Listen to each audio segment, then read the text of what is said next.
Hey everyone, Ashley Mailloux here with the Daily Racing Form. This Saturday at Tampa Bay Downs, there are a ton of graded stakes, a really interesting betting card.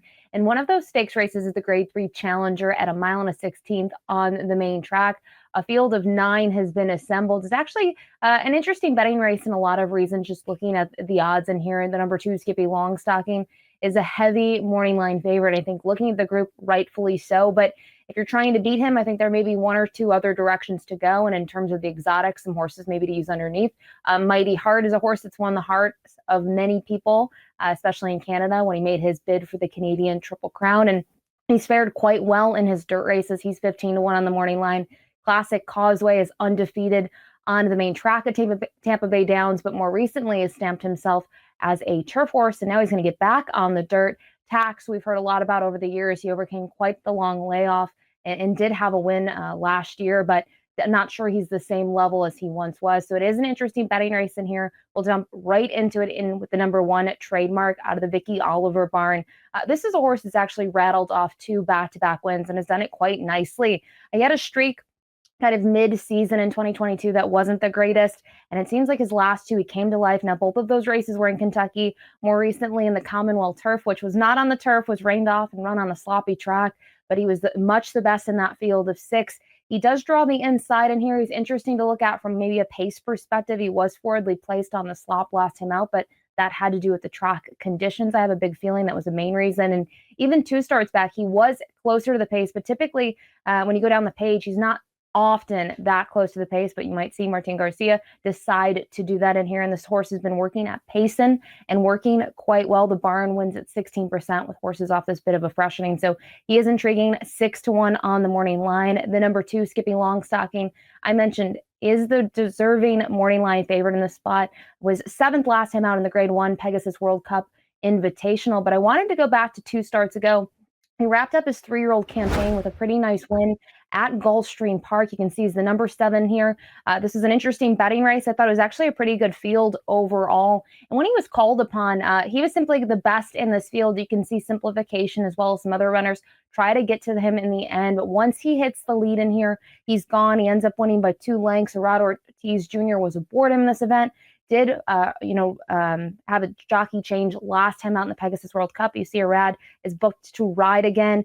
Just looking at him, I think maybe a mile and an eighth more recently. This is his 2nd start after a bit of a freshening. He was in deeper waters. Now he is returning to a mile and a 16th, and it's certainly lesser competition. I do think he looks extremely tough in here. He does have some tactical early foot, should be close to the pace, and I think that will serve him very well over the Tampa Bay Downs dirt. Now, the number 3, Mighty Heart, I mentioned, great stories that go with the 6-year-old horse in here.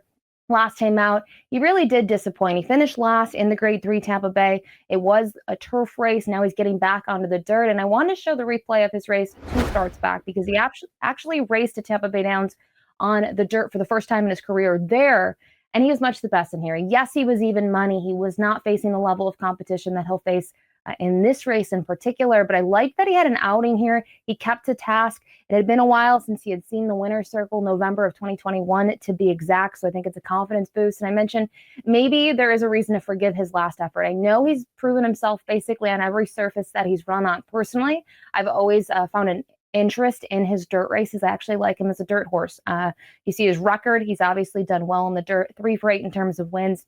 6 for 8 in the money. Now, he's another one. I think he's going to be a major player here in that pace scenario. So see what he can do stepping back up against competition on the dirt. Now, the number 4, Classic Causeway. This one out of the Kenny McPeak barn was last seen in October at Keeneland in the Grade 3. Brian Station was part of the pace in there and Simply Tired. Now, looking at the clips in there, they went a little quick, but it's something that he's done in the past. He always loves to be forwardly placed in those turf races. You can kind of go down the page and see that from him. You know, he was only beaten by 2.25 lengths. He has faced some very salty competition in his last several outings, actually Grade 1 competition in 2 of the last 4. But as I mentioned, we're on the dirt. He's getting back to the dirt. He is undefeated at Tampa Bay Downs. Thinking about 2022 and looking at early in his season, he was the winner of the Sam F. Davis and the Tampa Bay Derby. And then from there, they gave him a couple more shots on the dirt before changing surfaces on him. He's got a bullet drill coming into this. So I definitely think Classic Causeway is one to consider getting back to the main track.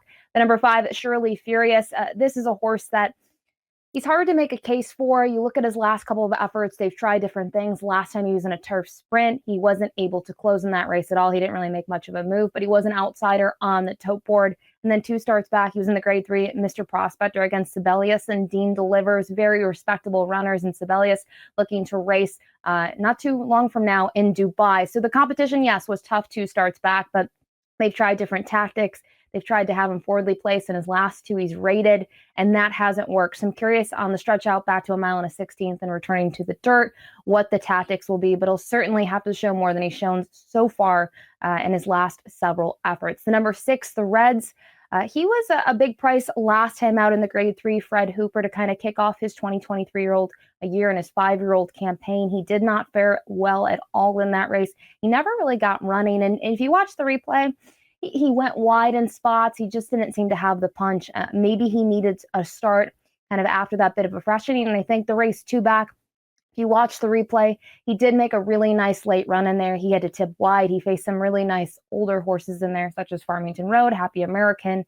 I think the waters were actually pretty salty in that race. So I do think he's maybe a horse that's maybe a bit of a fringe player to use underneath. Intriguing, just making that second start since November. We'll move to the number 7, Tax. This one out of the Danny Gargan barn, who disappointed last time out to kick off the 2023 year, but willing to draw a complete line through the effort. The Connections decided to try something different, to put him on the turf, and it simply didn't work. And I respect the Connections for taking that chance and trying something new, but it didn't work for him. Now they're going to get him back onto the dirt. And when you go to his last 2 dirt efforts, they've been at longer distances, a mile and an 1/8, and then 3 starts back when he raced on the dirt. It was a mile and a quarter. He did win the Battery Park at Delaware Park in July off a very long layoff, and he did it quite nicely. He was forwardly placed. I do think he's intriguing. He does have some early foot to him, but I think he could be tactical in this spot and sit off the pace.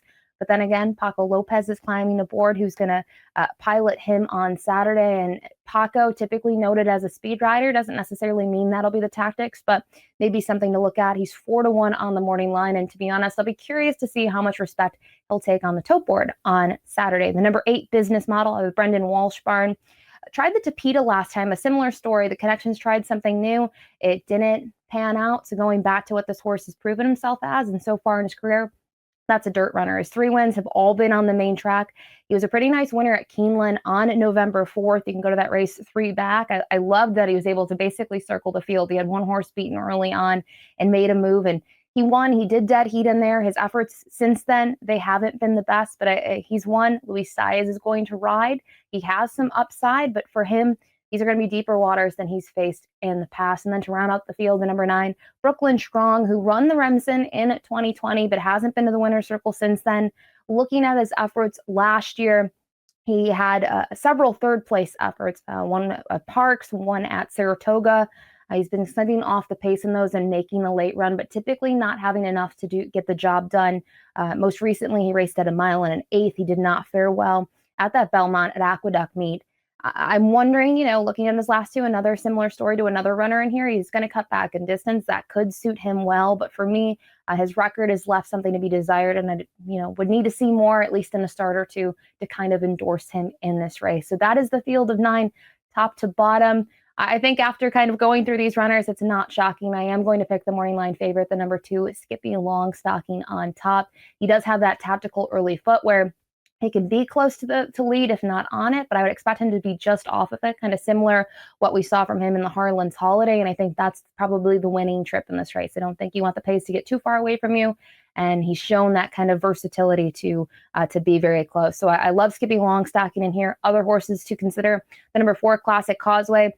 Always been a really big fan of this horse and really like that he's been able to win both on the dirt and turf, and curious to see how he'll kick off his now 4-year-old campaign and where he'll go from here. So I use him underneath, as well as the 7 Tax and the 3 Mighty Heart, who did have that win at Tampa 2 starts back. But not a big fan of the 8-5 morning line price on Skippy Longstocking, but I do think he is the one to beat in Saturday's challenger at Tampa Bay Downs. Good luck.